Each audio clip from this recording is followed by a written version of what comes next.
रामैया डोसा की दुकान और रंगैया समोसा की दुकान लगाकर बाजार में एक दूसरे के सामने कई साल से दुकान लगाकर चला रहे हैं। अब इन दोनों की एक दूसरे के साथ बिल्कुल नहीं जमती। रंगैया को हमेशा जलन होती थी कि रामैया उससे ज्यादा कमा रहा है। और इतना ही नहीं, हमेशा कोई ना कोई बात पे रामैया से लड़ते रहता है रंगैया। ऐसे उन दोनों के बीच में बहुत ज्यादा नफरत था। एक दिन शहर में पढ़ रहे रामैया का बेटा रमेश घर आता है। अगले दिन वो अपने पिता के बाजार में लगी दुकान के पास आता है। वहाँ चल रही व्यापार को देख रमेश अपने पिता से ऐसे कहता है, पापा, आप हमारे दुकान में ज्यादा ग्राहक लाकर ज्यादा पैसा कमाने के मार्ग नहीं सोचते हो क्या? अब जितना मेरा सोच है उसी में चल रहा है बेटा। जितना भी मेहनत करूं वही कमाई मिल रही है। पापा, मेहनत से नहीं, चालाकी से कमाए जाते हैं पैसे। शहर में इसी डोसा को दुगने दाम में बेचते हैं, पता है आपको? अब शहर के दाम में यहाँ कैसे बेचेंगे बेटा? अगर दाम बढ़ा भी देना तो कोई भी खाने नहीं आएगा। पापा, मैं ये नहीं कह रहा हूँ कि शहर के दामों में यहाँ बेचे, बल्कि ये कह रहा हूँ कि ऐसा कुछ करे कि शहर का लाभ हमें यहाँ मिले। तुम्हारा इरादा मुझे समझ में नहीं आ रहा बेटा, थोड़ा समझा दो। आपको समझाना नहीं, करके दिखाऊंगा, ऐसे कहता है रमेश। रामैया देखते ही रहता है कि रमेश क्या रहा है। और इतने में रमेश उनके दुकान के बाहर एक बोर्ड डालता है। उस पे लिखता है कि हमारे दुकान में जो भी ये स्पेशल डोसा खाएगा उसको 10 साधारण डोसा फ्री में मिलेंगे, और जो भी डोसा आप खाओगे उसके भी पैसे नहीं देने पड़ेंगे।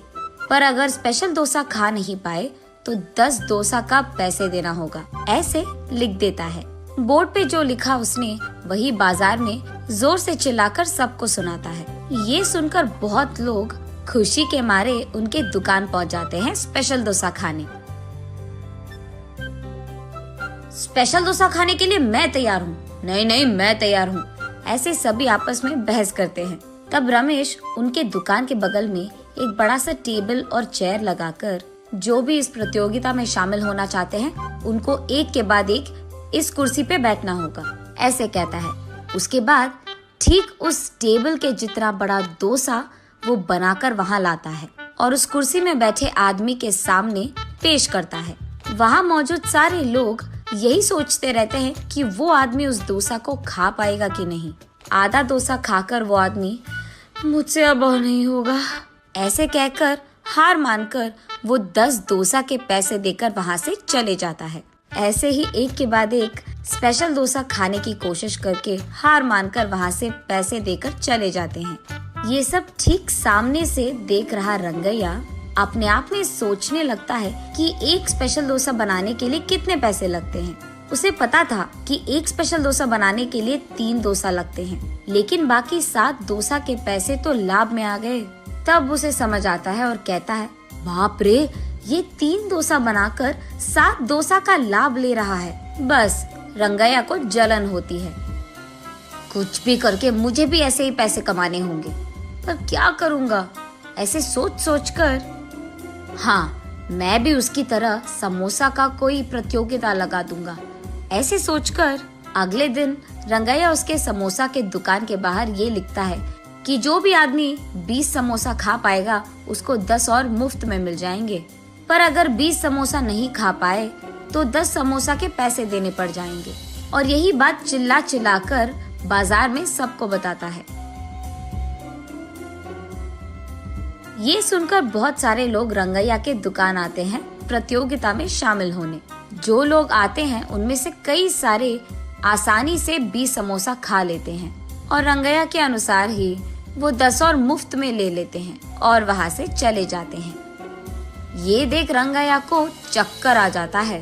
शाम से पहले ही आधे से ज्यादा समोसा खत्म हो जाते हैं। उसके बाद कई सारे लोग वहाँ पे आकर, हम भी खाएंगे समोसा, हमें भी दो, कहते हैं। इस कारण रंगैया को बहुत गुस्सा आ जाता है, इसीलिए वो उसके दुकान के सामने से बोर्ड हटा देता है वो किसी को मुंह दिखाने लायक नहीं रहता है, इसीलिए बंडी को लेकर अपने घर की ओर बढ़ते रहता है। आज तो मैं 1 भी रुपए नहीं कमाया और उल्टा जो भी समोसे थे वो भी बेच दिया मुफ्त में। उसे चक्कर आकर वो नीचे गिर जाता है। आंखें खोलने पर रंगैया एक अस्पताल के बेड पर रहता है। उसके बगल में उसकी बीवी रहती है। मुझे क्या हुआ, मैं कहाँ हूँ? ऐसे पूछता है रंगैया। आपको चक्कर आकर नीचे गिर गए थे, कोई अजनबी आपको यहाँ छोड़ गया, ऐसे कहती है रंगैया की पत्नी। छा, आज सब कुछ नष्ट ही हो गया, सब बुरा हो रहा है। अरे क्या हुआ जी, आप इतने गुस्से में क्यों हो? वैसे आप शाम तक घर की मुंह भी नहीं देखते हैं, लेकिन आज दोपहर से पहले आपके समोसे खत्म हो गए और आप घर भी आ रहे थे, इसलिए वो जो कुछ भी हुआ अपने बीवी को समझाता है।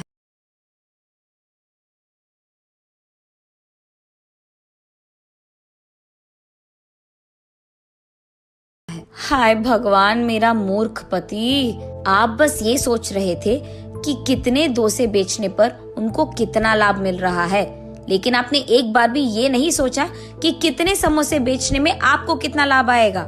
ये प्रतियोगिता शुरू करने से पहले आपको ये सब सोचना था, आपने सोचा भी नहीं, ये तो होना ही था। तब रंगैया को समझ आता है कि किसी और को देखकर हमें वही काम नहीं दोहराना चाहिए और पहले खुद की देखना चाहिए। कुछ करने से पहले 100 बार सोचना भी चाहिए, तब हम सब खुश रह पाएंगे। ये समझता है रंगैया।